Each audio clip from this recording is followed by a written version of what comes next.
Good afternoon, everyone, and welcome to day 0 of the Entei Research Event. I made a recording early in the day, and I have prepared a lot for this event, and so that's what we will go over in this video. And then, essentially, what I have prepared is a huge first dish. I have 200 cooking pot size additional from main skills. I have a good camp ticket, and I have a bag full of large leeks. And so I am essentially going to be cooking spicy leek curries all week. And in the beginning of this recording, I decided to just get a whole bunch of ZZZ tickets so I don't have to go in and out of the shop. And then that way we can start resetting the green grass aisle. The leopard berry for the fire type is going to be set for both weeks. And then the 2 other berries are going to be random. And so my target is essentially curries. First of all, it has to be curries because otherwise my preparations are just not worth it. And then if I, in addition, can get at least one of those 2 extra berries that will roll random to be something useful. I don't have enough fire type Pokemon to really do a lot this week. And now that I think about it, you'll have to see. I can't spoil it yet, but I actually rolled something quite interesting in terms of berries eventually.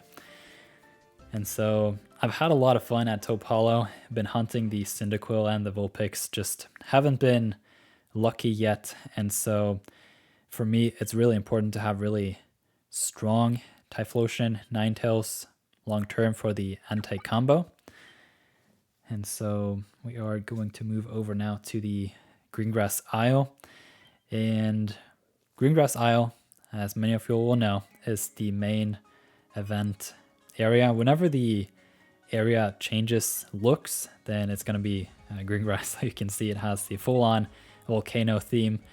And one thing that's funny is in Nirtheart, in our Discord, there is a text channel dedicated to something called hide and seek, which is essentially whenever Pokemon are hiding behind on-screen elements like a bush or a rock or a tree, and at first glance it's hard to see. One thing that's been popping up now with the Entei Research Event is the ground has these gas leaks that are like dust clouds, and they come up in a funny way. And when Pokemon are placed on top of them, it looks like it's just a huge, toxic, visible fart that's just like roaming the area. And so I'm looking forward to see all of those screenshots throughout the week too. The first roll here is desserts, and so that's just an instant reroll. And then I'm just looking for that curry. And then, as mentioned, the 1 berry Lepa will be fixed. And then if I can get at least 1 other berry that is useful, then that's going to be pretty strong. And I'm actually quite excited because I realized something sitting down watching this, that there's an option I have that I didn't think I had, but that I have. And so the second roll here is another desserts. And I'm super curious to hear what you guys have re-rolled for this week, because I know a lot of you guys at least have talked about in Nirtheart in the Discord about how you have prepared this prior week. So this was Pamtree and Orin, also desserts, so that was just an auto reroll. I don't have a strong Drio, and I don't have a good Feraligatr. The Feraligatr that I do have is decent. It's a berry specialist without berry finding, and that is a little bit depressing. So despite the fact that it has double speed and adamant nature, which is like mind-blowing, it doesn't even hold a candle to just the berry finding. So we have the curries here finally, but I got Chesto and Lumberry. That is a problem because the only berry specialist that I have for Lumberry is a Butterfree that is like mid level 30s. It doesn't have berry finding and is very awkward in its sub skills. It's like skill focused. It was one of my earlier Pokemon. And I don't have an Arbok yet, which is the berry specialist for poison type, the only one so far. And then by sheer luck, I got another roll for the curries, and you guys that are watching the channel daily will see what I'm seeing here. Do you see that person, Barry? I happen to have a pretty pristine rat in my roster.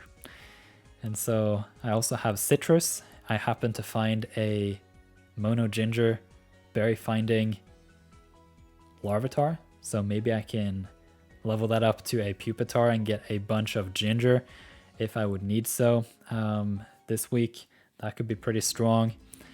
And I do have a ginger Charizard, so that's probably not as likely a scenario here as compared to the Rattata. And in the recording here, I sort by level and the favorite berries, and I forget that I have the Rattata. So I just completely forget about it.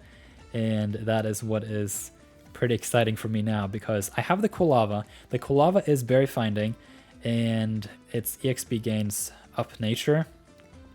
Not too big of a fan of it long term, so I'm going to keep it as a Quilava, and I'm just going to keep hunting for the Cyndaquil and the Vulpix, as the Entei combo there is pretty strong long term. And then with the Entei, I don't have a good helper boost or extra helpful Pokemon yet, so I haven't been able to overstack much. My Raikou is decent, but it's not good enough for me to want to put seeds into it. And I also don't have too many strong berry specialists. Like obviously for this event, the only one I have is that mid Quilava.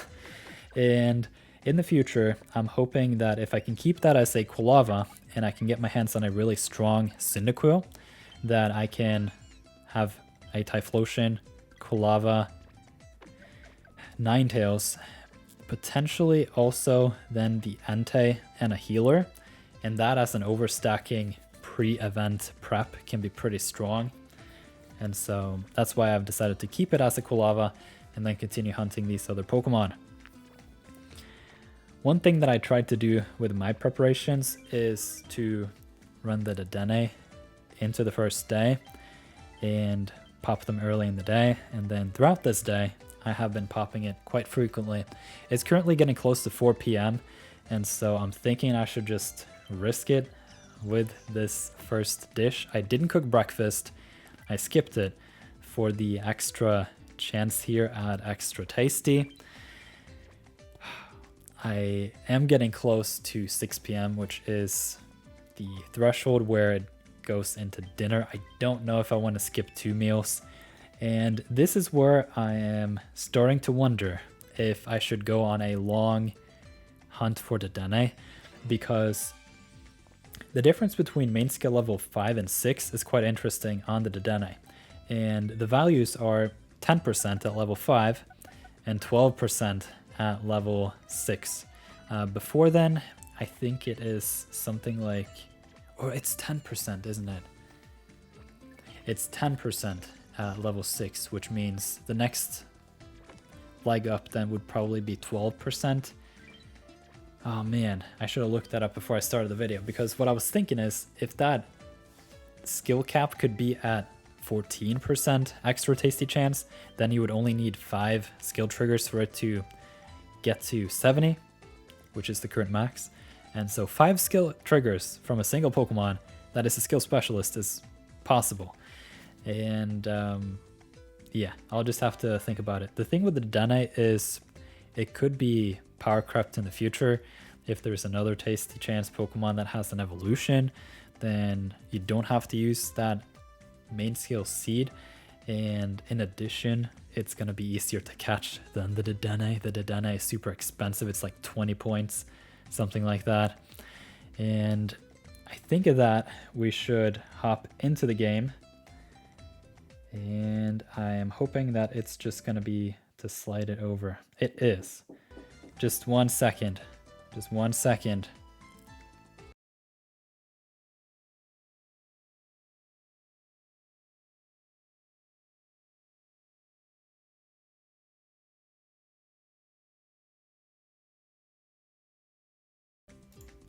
All right, so essentially I'm gonna go and cook this dish and just cross my fingers that I can get another, no extra skill triggers here from the Dene. And I have a max bag.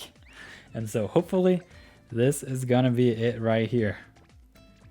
It's lunch, and I could potentially run this for another 2 hours, but I don't wanna risk the recording and everything. So I've made it to 36% chance. So essentially 1 in 3 times doing this is gonna be one insane dish. Either way, I'm thinking to just go all out. And so I have a lot of tasty mushrooms, which is a high value filler ingredient. Got a whole lot of cacao as well. And I'm thinking to hold off on the slowpoke tails, but I'm almost considering to greet it as well. So we'll just have to see where I end up with these tasty mushrooms and the cacao. I'm still around 100 short. One thing that is interesting though is I managed to get the person berry, and I have the berry finding ditto with large leaks as an option. So I'm thinking I should potentially just use up a fair bit of these. And then, you know what? I think I'm just gonna do the tails too. Let's just risk it all in this first dish. I could potentially hold off until next week doing those tails. That could be a good idea, especially if I can somehow get a better chance at the extra tasty. But I'm risking it. Let's see it. 1 in 3 chance for extra tasty. That would be huge. And so we got a good dish coming up. What's good for me to do it this way is early now in the week, it's no extra tasty. That is unfortunate. It's 120,000 strength either way. And so what I was getting at here is I get a lot of recipe level boosts, and that's gonna power up every single dish from here on and out. That would have been one massive dish, wouldn't it? 240. I'll take the 120 though. So we are going to see a pretty big boost here on the Snorlax, and I'll switch in the fire type team from here on and out and add the Ditto, because the Ditto is pretty strong this week with those leak productions.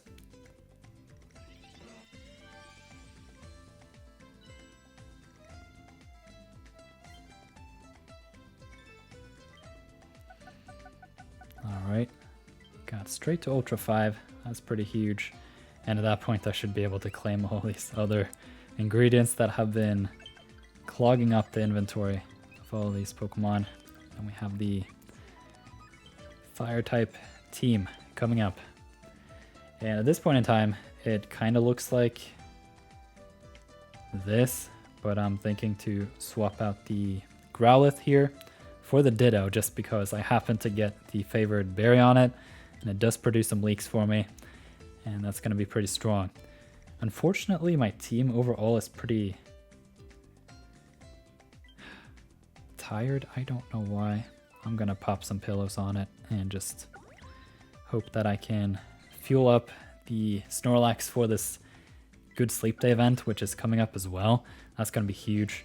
If I'm not mistaken, it's on Thursday, the full moon. So every single drop of strength that you can fuel the Snorlax until then is going to be quite strong. So we have the Flareon now, the Charizard, and the Quilava. And hopefully throughout the week I'll find a decent Entei, and potentially also the Cyndaquil and the Vulpix, but time will tell, and we will see all the results in the upcoming sleep research videos. So I'm gonna claim these and we can have a look at the team.